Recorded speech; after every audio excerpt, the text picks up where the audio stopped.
This is Tom Doody, middle-aged American living in New Jersey near the Lincoln Tunnel. If you were to visit my website, you would type Howdy Doody into Google. You'll find the correct spelling of the famous puppet. You then combine Tom Doody in a Google search for my site. From the book, Destiny of the Republic, Candice Millard, the author.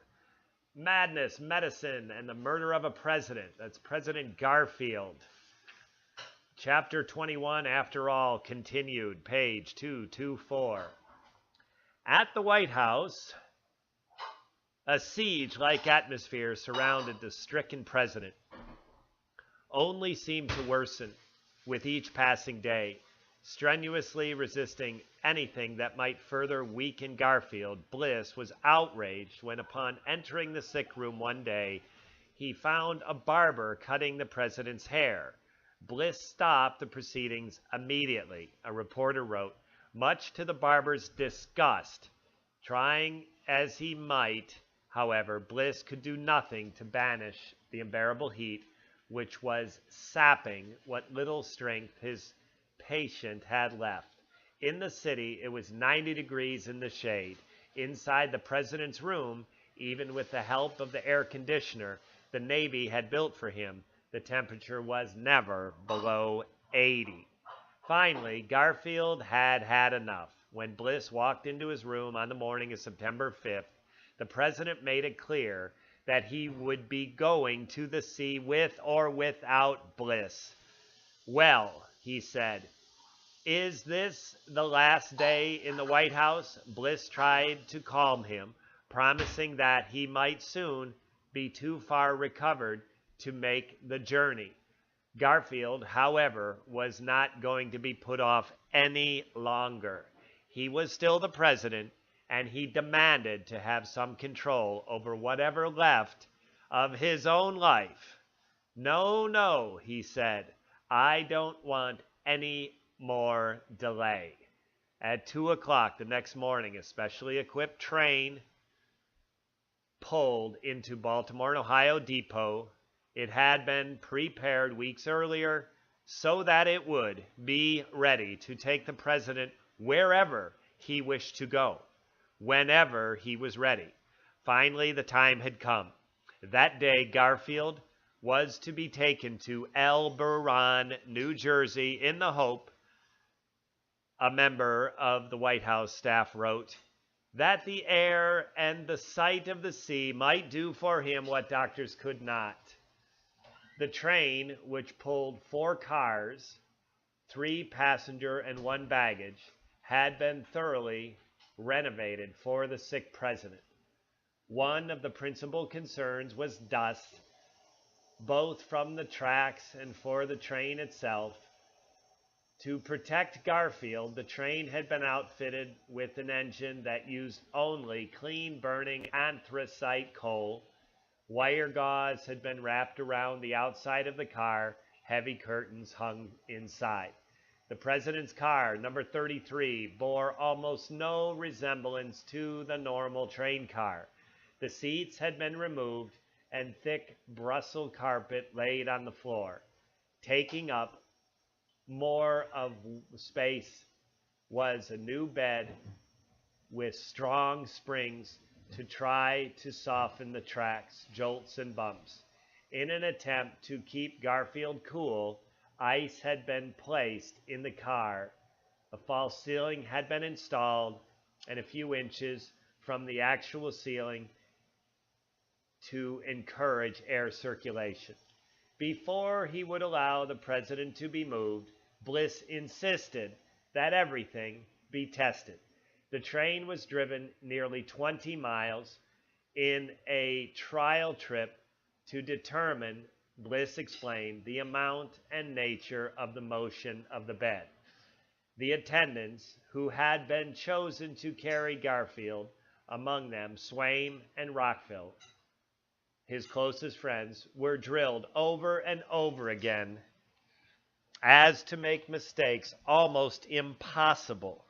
Bliss even considered having tracks laid to the White House door. He finally decided, however, that the perfectly even surface of Pennsylvania Avenue really rendered such an expenditure needless. Finally, 6 a.m., Bliss walked into Garfield's room and said, "Mr. President, we are ready to go." Garfield replied, "I am ready." Edson, who had spent the night watching over the president, vividly recalled the scene in the room that morning.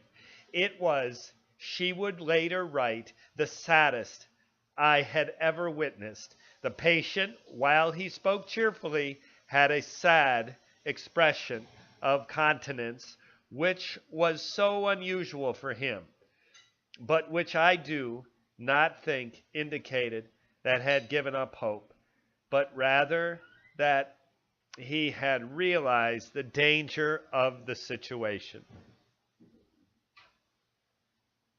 Garfield was carried, Bliss wrote, by no strange hands.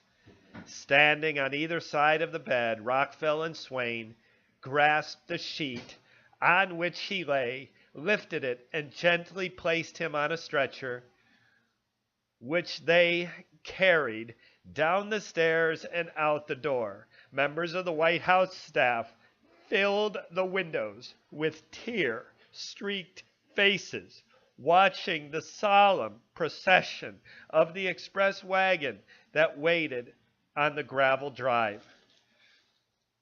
As they looked, Garfield looked up, caught sight of them, and lifted his hand in a feeble but warm wave. His last token of amity, one of the staff members wrote, "From a man who loved the world and the people in it." The train ride to Elberon had been planned as carefully as Garfield's transfer from the White House to the station. Everything the conductor and engineer in the region stood ready, waiting for word of the president's train, had left the Baltimore and Ohio. As soon as they heard that Garfield was on his way, they watched the engines and waited for him to pass so that the trains would not disturb him in any way. No sound of bell or whistle was heard, Bliss wrote. The doctors had also arranged to have private homes avail the president along the route so that Garfield needed to stop would have safe, clean place to stay. I must now say, Bliss would later write, that the whole journey was a marvel even to myself. The American people were actually aware that their president The American people were acutely aware that their president was being moved from the White House. At every station, crowds of men and women appeared. Bliss would later recall, the former unwelcomed with bowed heads, and the latter often weeping. Thousands of people stood in silence along the tracks. It was indeed a strange and affecting journey. The doctor traveled with Garfield, would write, as we silently sped along.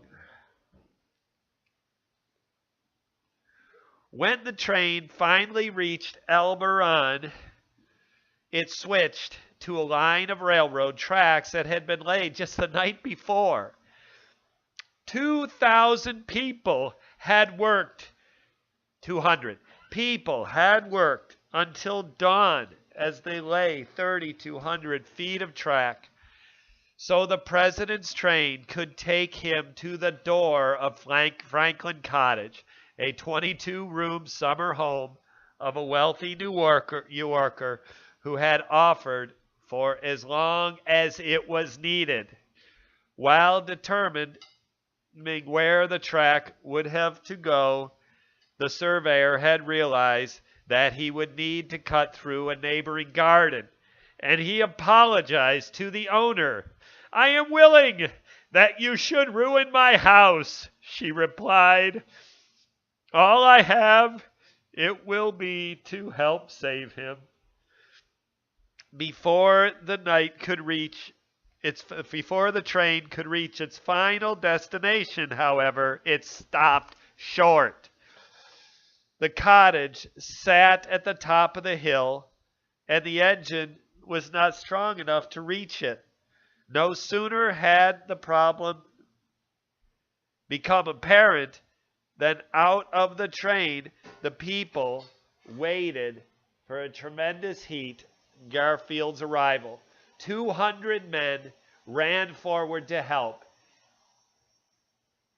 Instantly, hundreds of strong arms caught the cars, Bliss wrote, and silently rolled 3 coaches up the hill. This has been Tom Doody, middle-aged American living in New Jersey near the Lincoln Tunnel. If you were to visit my website, you would type Howdy Doody into Google. You'll find the correct spelling of the famous puppet. You then combine Tom Doody in a Google search for my site. Thank you for listening. Have a good day, good evening, or restful night's sleep. Ciao.